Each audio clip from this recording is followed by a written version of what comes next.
Tá ligado já? Já ligou? Já. Vai a música que eu ganhei, rapaz, escuta aí.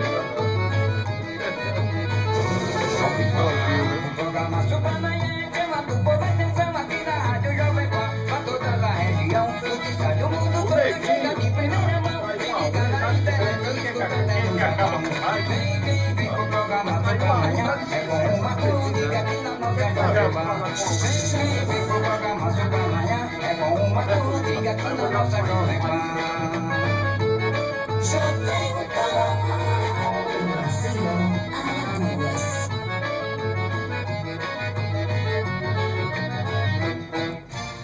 Marcos Rodrigues, de volta e comunicando aqui pelas ondas da Jovem Pan AM 1020. Programa Super Manhã, o ponto alto da notícia. Daqui a pouco, o assunto aqui é a greve do Pan Salgadinho. Representantes do Sindiprev já estão aqui, conversarão comigo a respeito desse problema. Mas antes, ao meu lado, está aqui o jornalista Ricardo Rodrigues, grande profissional da comunicação alagoana, com passagem pelos grandes veículos de Alagoas e também veículos nacionais, a exemplo da Folha, do Estado de São Paulo, também a própria TV Gazeta aqui de Alagoas. O Ricardo edita o site Almanac Alagoas, www.almanacalagoas.com.br, e trouxe uma história nos últimos dias para o site que realmente é de arrepiar.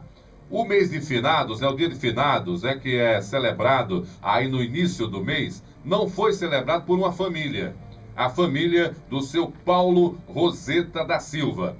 Ele faleceu em consequência, de uma vida aí relacionada muito ao consumo do álcool, enfim, teve um mal súbito e veio a falecer. Só que em função de não ter documentos, e aí a questão da vida dele, eu não vou debater aqui, não tive chance de conhecer o seu Paulo, a família, mesmo reconhecendo o seu corpo no IML, não conseguiu sepultá-lo. É um problema sério essa história, você teve acesso a essa história também. Ricardo Rodrigues, muito bom dia.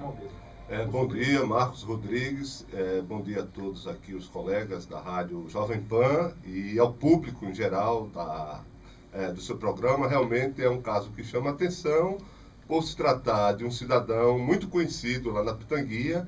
Eu não tive a chance de conhecê-lo porque quando tomei conhecimento da existência dele, ele já estava morto, né? Ele morreu no dia 16 de outubro, um dia depois do dia do professor, 15 de outubro, do coração em casa.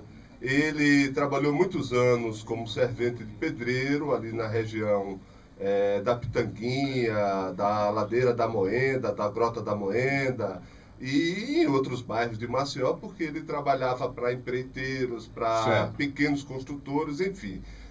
Quando ele morreu, o corpo dele foi levado para o serviço de verificação de óbito e não foi liberado diretamente para a família porque ele estava sem a documentação. A família não tinha os documentos do morto, portanto ele foi para o IML. No IML, o corpo dele se encontra até agora porque não foi liberado, segundo a assessoria de imprensa do IML, por conta da falta da documentação. A família foi atrás em cartórios da capital e não conseguiu tirar uma segunda via do registro de nascimento dele.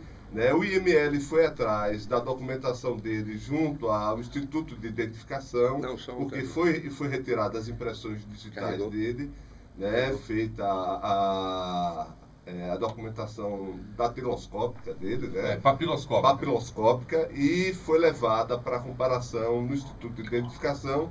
Não foi encontrado nenhum registro, nenhum documento. Você teve acesso a essa história por meio aí do sobrinho dele, o Carlos, que trabalha Carlos Henrique, que é jardineiro do Sindicato dos Jornalistas. Sindicato, ele presta serviço lá para o sindicato, tomando conta da manutenção do jardim da Casa da Comunicação. E há uns 15 dias atrás, mais ou menos, eu fui ao sindicato e, por acaso, me deparei com a história do seu Paulo Roseta através do sobrinho dele, que é esse Carlos Jardineiro. Que está na linha comigo agora no Supermanhã, está acompanhando uma parte da nossa conversa aqui. Carlos, muito bom dia. Caiu a ligação aí do Carlos, o Paulo vai refazer. O Carlos que está tentando sepultar aí o seu tio que morreu, acreditem, no dia 16 de outubro e graças à burocracia, lamentavelmente, essa situação não foi resolvida. O Ricardo, na intenção exatamente de tentar ajudar, nesse caso, já fez uma primeira publicação, tornou pública essa história pelo site Almanac Alagoas e ontem a gente conversando informalmente, olha, vamos colocar essa história à frente, também pelo rádio, para ver se resolve, né? Porque a família não pode, ele corre o risco, diante dessa impossibilidade de estar com o documento, de ser sepultado como indigente. E os sepultamentos dos indigentes acontecem no cemitério Divina Pastora. No Divina Pastora, nós tivemos lá no Divina Pastora no dia de finados, no dia 2 de novembro, e nos deparamos com uma cena realmente triste. São para mais de 1000 corpos, né, sem um sepultamento digno. São pessoas que, vítimas de violência, ou corpos que foram achados, ou pessoas que não identificadas, ou até identificadas, mas a família sem condições de fazer o enterro, um sepultamento digno. Essas pessoas, esses corpos são levados para o cemitério Divina Pastora e lá enterrados sem direito sequer a uma cruz. É apenas uma vareta com um número identificando que ali está enterrado um corpo cuja documentação fica retida nos arquivos do IML para um eventual, como é que se diz, exumação, caso precise, ou a justiça requeira, ou a família consiga, através da justiça, a exumação para depois ter um enterro, um sepultamento digno. É uma segunda morte, né, Ricardo? Porque diante da gente sabendo, nós sabemos como é a tradição católica, cristã, de uma maneira geral, no Brasil, né, de velar os seus entes queridos e depois sepultá-los, é uma segunda morte, essa forma que acontece, que é a forma legal. Nada do que a gente está dizendo aqui é contra a lei. A gente está falando que a burocracia é que está atrapalhando. A gente conseguiu contato com o Carlos Henrique, ele é sobrinho do seu Paulo Roseta, e foi quem falou desse sofrimento da família com o Ricardo Rodrigues. Ele está na linha comigo. Bom dia, Carlos. Bom dia. Carlos, quer dizer que o seu tio, o corpo dele permanece no Instituto Médico Legal e até o momento a família não conseguiu sepultá-lo?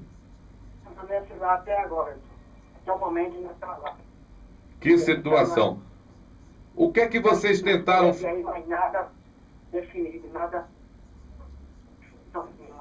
Entendo. Nem nada. A ligação realmente não está ajudando, lamentavelmente, contato com o celular. Vocês tentaram recuperar essa documentação dele já no Instituto de Identificação e mesmo assim não conseguiu, é isso, Carlos? Também não. Nada. Tá sério.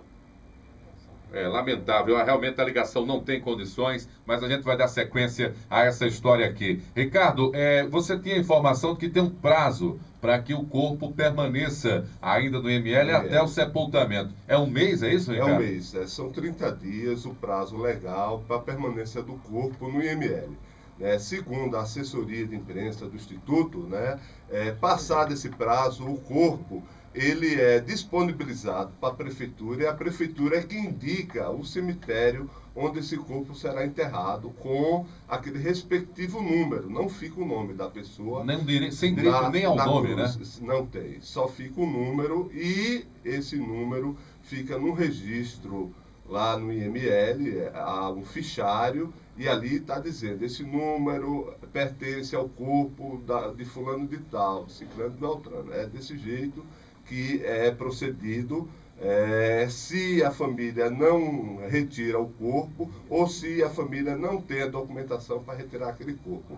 Na conversa que eu tive com o jornalista Arão José, que é assessor de imprensa da perícia oficial e atua também como jornalista do IML, ele disse: Ricardo, isso não é o IML que não quer liberar o corpo para a família. É a questão legal, do ponto de vista da lei, qualquer pessoa que morre, para o corpo ser liberado pelo IML, tem que a família apresentar um documento que identifique esse corpo, e que constate que essa pessoa é mesmo aquela da documentação. Aí é liberado. Como a família não apresentou nenhum documento, aí o corpo não pode ser liberado. E ele fica sob a custódia do Estado, né? Ele fica sob a custódia do Estado. Já era para ele ter sido levado para ser enterrado como indigente, porque as geladeiras do IML são poucas e a movimentação, a entrada e saída de corpo é muito grande. Mas não foi liberado por um detalhe. A família tem um amigo que é policial civil e que trabalha no IML exatamente recebendo, liberando os corpos. Esse funcionário do IML era amigo do seu Paulo Roseta, da vítima, né, do corpo que está lá no IML, na época da adolescência e até na fase adulta também. Ele conhecia, era um amigo, saiu para beber, brincavam, farravam por ali, entendeu? E esse cara, a pedido da família, também fez gestões junto à direção do IML para que o corpo do seu Paulo Roseta não fosse enterrado como indigente até que a família providenciasse a documentação. Só que a família já foi atrás de cartório, não conseguiu. A família dele também é muito pobre, não tem condições de correr atrás. Além disso, ele não tem parentesco, ele não teve filhos, ele não foi casado. Os parentes dele são assim, Marcos, de terceira geração em diante. São sobrinhos, entendeu? Que trabalham e que têm outras tarefas, outras atribuições, e estão tendo dificuldade de conseguir a documentação para poder enterrá-lo. E eles também estão fazendo um apelo à Justiça. Se a Defensoria Pública, o Ministério Público ou a Justiça Estadual, né, algum juiz que cuide dessa parte, se sensibilize com o drama do seu Paulo, libere o corpo para a família para que ele tenha um enterro cristão, porque até os amigos do seu Paulo Roseta, lá da Pitanguia, já se cotizaram, eles já têm um dinheiro para comprar o caixão. Já tem o dinheiro. Para o velório, para tudo. Olha, falta a liberação do corpo. Eu estou aqui em contato, né, pelo WhatsApp, com a diretora aqui de uma unidade de saúde e vai tentar ver pelo nome da mãe do seu Paulo Roseta, ver se ele tem algum cartão do Sistema Único de Saúde.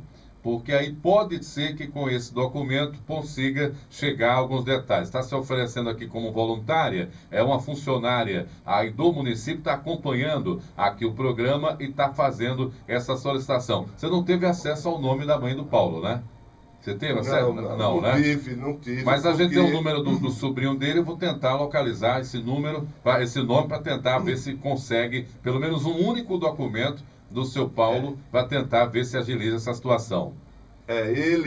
O sobrinho diz o seguinte, que ele sempre foi um cara que se recusou a usar documentos, sempre foi muito trabalhador, trabalhava para a construção civil e tudo mais, mas assim, sem carteira assinada, sem registro. Ele era totalmente informal. Totalmente informal. E de acordo com a sua informação... O dinheiro dele era só para boemia. Ele trabalhava a semana toda, mas sexta, sábado e domingo era para boemia. Ele caía na cachaçada e não tinha quem segurasse o seu Paulo Roseta. E outra, quando ele tomava umas e outras, eles espalhavam lá pela rua da Pitanguia que ele era o Paulo Roseta, era um negão forte, bebedor de cachaça, conhecido em todos os botecos, mas trabalhador, dava discurso, mas respeitado. Era uma figura folclórica, Marco Tiola. Só que ele realmente teve essa negligência com ele mesmo de não tirar os documentos. Quem está na linha comigo é exatamente o assessor aqui da perícia, né? Da perícia aqui de Alagoas, o jornalista Arão José, que conhece inclusive essa história, e a gente está reconhecendo aqui, Arão, o esforço que foi feito para tentar resolver o problema, mas lamentavelmente a lei é muito clara, tem que ter a documentação. É assim que funciona, é isso? Bom dia. Bom dia, Marcos. Eu dou ouvindo da Jovem Pan. Realmente, eu conheço o caso, várias pessoas estiveram lá, familiares, mas infelizmente ninguém apresentou nenhum tipo de documentação. Nem certidão de nascimento, nem carteira de identidade. A informação que nós recebemos é que a própria pessoa, ele era meio avesso a essas coisas burocráticas de documentação, né, e ele não possuía, pelo menos a família, até o momento, não encontrou nenhuma documentação que possa comprovar que realmente ele seja essa pessoa. Oficialmente, é que ele não existiu. Então, por conta disso, até o momento, está registrado na liberação do corpo dele. Porém, não vista ele ser executado como um indigente, porque é um procedimento normal. Entendo. Nós esperamos, né, essa documentação, tentamos fazer a identificação dele através de um exame chamado de necropapiloscopia, que é a coleta das digitais. Das digitais, certo. Com o banco de dados do Instituto de Identificação, mas não foi encontrado a ficha civil dele, né? Então, assim, a gente não tem como, a gente até orientou a família que a única solução seria através de medida judicial, procurar a Defensoria Pública e o Ministério Público e solicitar, né, se for expedido um alvará para que a gente possa liberar o corpo. Mas a família também a gente não sabe se é por falta de conhecimento. Esse caminho do alvará, repete aí, Arão. Qual é o caminho? Repete o caminho do alvará. Você falou aqui. Defensoria Pública. A gente sabe que um caso, no mesmo período, nós tivemos um caso até semelhante. Certo. Né, de uma criança que morreu afogada no bairro da Serraria. Certo. E a família não tinha um registro. Entendo. Né? Então, ela entrou na justiça, por meio da Defensoria Pública, ela entrou na justiça e solicitou que fosse feito o registro. Foi feito isso, o juiz deu um documento, né, para que a gente identificasse a vítima e liberasse para o sepultamento. Entendo. Quer dizer que o caminho legal pode ser esse contato com a Defensoria. Então a gente vai tentar passar essa informação aí para a família, porque o prazo está se exiguindo, né? A qualquer momento ele pode ser sepultado, não é isso, Arão? Exatamente. Inclusive, Marcos, na segunda-feira. Tem um funcionário nosso lá do IML que já esteve na casa de grupos familiares, conhecia a vítima, que na verdade ele foi vítima de uma clínica. Entendo. Inicialmente ele foi encaminhado para o SPO. Mas como no SPO não havia essa identificação, eles encaminham para o IML para fazer a identificação. Ok. Mas até o momento não foi feita a identificação e já está o prazo. Nós temos um prazo de 30 dias, geralmente de 10 a 30 dias para fazer o sepultamento como não é encontrada a documentação. E esse prazo já está se acabando, né, porque ele entrou no final, acho que foi dia 22 de outubro, que ele deu entrada lá no IML. E até agora a família não apresentou nenhuma documentação e também não tomou nenhuma outra atitude. Lamentável. Para ser liberado. Ok, Arão José, jornalista aqui da Perícia de Alagoas, obrigado também pela sua participação e os seus esclarecimentos legais a respeito desse tema. Bom dia, Arão. Bom dia, Marcos Rodrigues, e a todos os ouvintes da Zona Fala. Muito bem. Ricardo, é exatamente o caminho que você falou, né? Que via crucis para tentar enterrar o seu Paulo, e a gente está lançando o assunto aqui. Eu não sabia desse caminho da Defensoria. É passar agora essa informação para o Carlos, para ver se eles conseguem salvar o quanto antes, né? É importante, Marcos, que isso seja providenciado, porque é até uma medida humanitária, porque os amigos dele querem fazer um sepultamento, querem fazer uma homenagem ao seu Paulo Roseta, sabe? Eu não conhecia, mas fiquei gostando. Já virou a figura, já né? Virei amigo dele, mesmo depois de morto, porque lembra outros casos. Lembra um caso pitoresco que é do Quincas Berro d'Água, um personagem do Jorge Amado, né? Que os amigos da Boemia não se conformam com a morte do Quincas e levam o corpo do velório para farra, né? Passaram a noite na farra com o morto, enfim.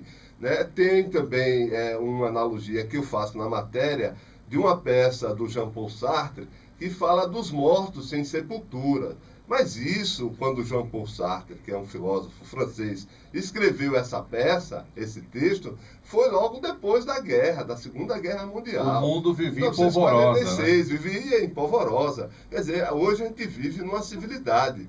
A gente vive no século XXI. Então, quer dizer que um corpo no IML demora mais de 15 dias para ser liberado por falta de um documento, quando o registro de nascimento é uma coisa gratuita e para todos. Então, chama atenção. Então, lança aqui essa campanha através do seu programa para que a gente consiga resgatar o corpo do seu Paulo Roseta e fazer um enterro digno dele, com tudo que ele tem direito, porque a galera quer, inclusive, fazer uma homenagem, levando uma cereja da pitanguinha e a cachaçada para o enterro e o velório do seu Paulo Roseta. Ele não pode ser enterrado como indigente por hipótese alguma. É uma personalidade sem documento. Sem documento. Olha, sem lenço, sem documento, como você botou na matéria. Um ouvinte nossa, a Ângeles Cachati, era vizinha do Paulo Roseta, mandou aqui a mensagem: bom dia, era meu vizinho Paulo, era muito querido por todos, nós aqui da Pitanguinha, era uma ótima pessoa, está testemunhando. Aqui é a nossa ouvinte, a Ângeles Cachati. Ricardo Rodrigues, o primeiro passo foi dado. Vamos ver se a gente consegue aí mudar essa história e o seu Paulo ter realmente esse enterro digno e cristão, tá? São 11 horas e 24 minutos. Até uma próxima, Ricardo. Muito obrigado, Marcos Rodrigues, aqui pelo espaço. Espero que tenha contribuído o meu trabalho, o meu site, o Almanac Alagoas, para resolver essa questão, que é uma questão humanitária, né? Nós vamos convocar as pessoas para o sepultamento do seu Paulo. Vamos dar um jeito nessa situação. Vamos ver se a gente consegue mudar esse quadro, pedir ao nosso outro Paulo ali para fazer aqui as honras da casa. Muito obrigado a você, Ricardo. Daqui a pouco, na sequência, só uma reportagem breve para a gente fazer a transição. Tem resultado daqui a pouco também.